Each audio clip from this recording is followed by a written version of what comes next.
dream in the big city and how to save enough money to retire by the age of 40.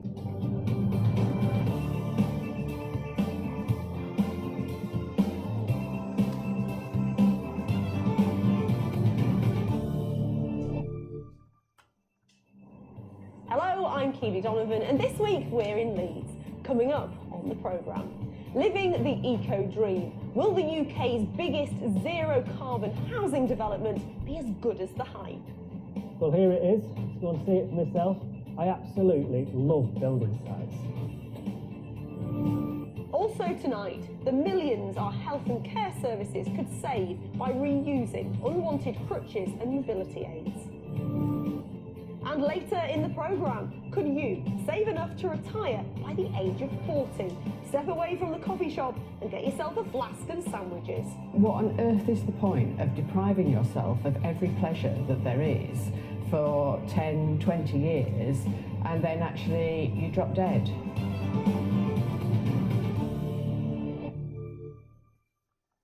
Now, we don't necessarily associate big cities like Leeds with eco-friendly living, but just behind me, they're building what's claimed to be the UK's biggest zero-carbon Scandinavian-style housing development, and it's right next to the main road into the city. So, is it an eco-dream or an urban nightmare? Designer Wayne Hemingway has been along to cast a constructive eye over the build.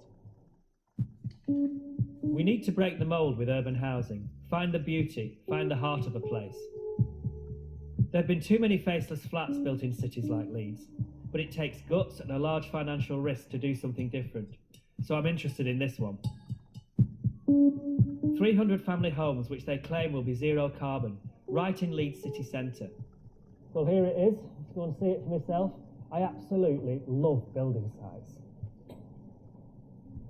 10 years ago, this was 200 acres of industrial wasteland, where investors, including Sir Philip Green, were going to build high-rise flats. But then the crash happened, and they sold it off to an eco-minded local builder. Would you have made more money if you'd built flats like it that are surrounding it here? Well, when we bought this site, it had a planning consent for about 1,000 homes on here, and we've redone that to about 300. So there's a focus on community, about connection with nature. We're not really just looking at a kind of spreadsheet of units per square foot. We really want to create something where people want to live. I really like the fact that you bought this land for about 8% of what Sir Philip Green bought it for, and so he's lost all that money on it, and that makes me quite pleased, really. Chris's idea: bring families into the city and give them energy-efficient homes made from sustainable materials. They do this a lot in Scandinavia, but we're behind the curve in the UK. So he brought in Swedish-based architects. You need to think holistically, as opposed to looking plot by plot, which is very much a common thing in the UK. Chris had already got the vision of what he wanted, which was family homes in the city. He drew a big red line around quite a large area of South Leeds and said, well, could you do us an urban plan? That document was the start of the Climate Innovation District. I'm glad that the plan included this footbridge over the river. As it weathers, it will age beautifully. Right, let's see what they're doing to make these houses green. Not car-dominated for a start, they're banished to an undercroft. They'll step out of their front doors here into what they say will be a communal garden. Solar panels are part of the plan. Then the build itself. These are not prefab modular homes, but timber frame construction in a factory. It's all very Scandinavian and sustainable. We're able to keep control of not only the product but the waste materials that we use. Each of these components, when they're on site, can then be constructed to create a very secure airtight seal, which means we're able to create houses and buildings that are up to 10 times more efficient than your standard modern UK house. Packing these panels with insulation and making sure every join in the houses is airtight, they claim no cold air will get in and no heat will be lost. So no heating bills and no boiler. They've got this instead, a mechanical heat and recovery system. Are the homes costing more than if you'd built more standard homes? They are at the moment. I think as we go on over time and we continuously improve those products and the efficiency and the components and the design of it, we will vastly reduce those costs. I've been on loads of building sites, but this is really a first for me. A Rastafarian farmer doing the landscaping. My background is as a food farmer on a Caribbean island. Oh, right, okay. And what I've developed over the time is that relationship between aesthetic landscape and practical landscaping. We're limited in terms of how much we can change the actual landscape just adjacent to the river. It's trying to make it as wildlife friendly as possible. There's a surprising amount of wildlife on it. There's cormorants and herons there, isn't there? Yes. And we've seen otters. Otters? Yes. In Leeds city centre. Wow, who'd have thought that? So they've got a great concept here, zero carbon riverside homes. But it's also next to a busy road, surrounded by light industry. This is very brave, and that should be applauded, but I do have a few concerns. Are there 300 odd families who are willing to move into what is a challenging location in the centre of Leeds, where this hasn't been done before? So you've got to sell 300 or so. How many have you sold so far? There's about 60. So you've sold off plan 60 so far. Yeah. And you're confident, even though we don't know what the next 2 years are going to throw up post-Brexit, or? Well, yeah, I think so. I think there's a saying that you can't plan for a war, and who knows what's going to happen with Brexit. But I think hopefully not a war. Hopefully not a war. No. We're not actually competing with the main house building industry. We're actually catering for people looking for something different. Where do you live?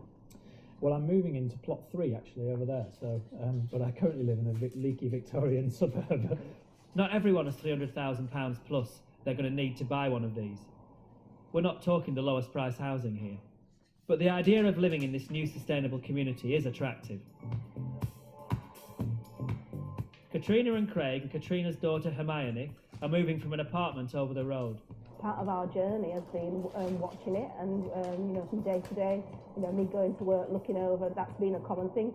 Today, Craig and Katrina have got past the fence. They're sold on city living. They're eco and community minded. They seem a natural fit. We're going to have a rain garden as well. Right. So what's a rain garden? So in effect, you're going to store the rainwater that comes out from the roof. Right, So okay. in effect, you always got irrigation there. Our kids are in their early 20s. My youngest one is 19, and I think we kind of owe it to them to be thinking about those kinds of things.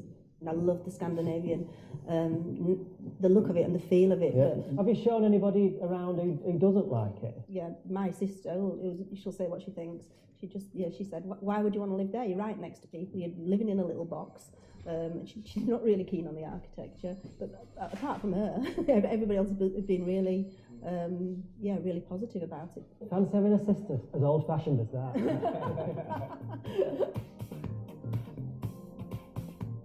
So where did you live? Building just there. Oh, the old one there. Yeah. That's a big change, isn't it? Yeah. And the views are fantastic. I mean, you really do get the sense of the city, don't you? Yeah. Absolutely, yeah. Actually feels quite big this It's bit, big. doesn't it? Yeah. Get some plants on it. Katrina and Craig are pioneers, but this is only going to work if more people make the same move. I wonder if the market's ready for it. I'm going to ask someone who spent 20 years selling and renting city centre apartments. We had a real boom through the buy-to-let years when people were investing money in bricks and mortar because it was seen as being safe. Then we've had 10 very fallow years, post-2007, when the market really went off the cliff. He thinks these houses will sell. I think it's a type of living that will encourage people who might otherwise live in the suburbs to come into town. How much land is there left to do housing in city centres? It's a really good question. I think there is the sort of donut that surrounds our cities is a mix of low-grade industrial, brownfield, khaki land almost, land which is now the green or brown, which isn't in great use. It's walkable, it's touchable, you can create communities around it, and there's absolutely stacks of potential in those areas, I think. There's this great opportunity to expand the city centre of Leeds, and what we really need to do as a nation, as a globe, is change the way we live, and particularly in our cities, which are the biggest contributors to carbon emissions. So I've spent nigh on 20 years banging on about greedy developers only thinking about the bottom line and not thinking about sustainability and not employing good designers. And we've got a development here where it's certainly not about greed, it's brave, it's got sustainability running all the way through it, so more power to their elbow. And to Katrina and Craig too. It's really exciting. I'm really looking forward to it now. I feel like we've waited quite a while, and just being able to get our stuff in and start living this new life. It's like the next chapter of our life, isn't it? Yeah.